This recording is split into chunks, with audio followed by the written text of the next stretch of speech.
Mahasiswa Unsur Almas Zaki Biru menggugat Kipran Raka Buming Raka ke Pengadilan Negeri Solo, Jawa Tengah. Adapun gugatan itu dilayangkan terkait uang prestasi atau ingkar janji. Kini Capres nomor urut 2 justru memberikan respons tak biasa.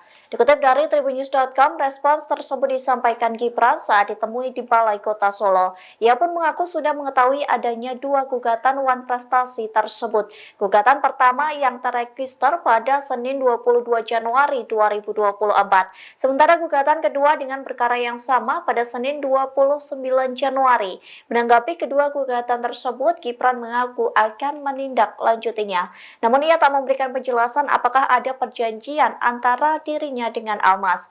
Diketahui sebelumnya Almas tidak terima karena Kipran sama sekali tidak mengucapkan terima kasih kepadanya. Padahal karena gugatan Almas di MK melenggangkan Kipran mendaftar Pilpres 2024. Namun hingga saat ini Kipran tidak memberikan apresiasi kepada Almas. Oleh sebab itu Almas meminta agar Kipran mengucapkan terima kasih secara terbuka di media massa. Tak hanya itu, Almas juga menggugat Kipran membayar ganti rugi sebesar 10 juta rupiah.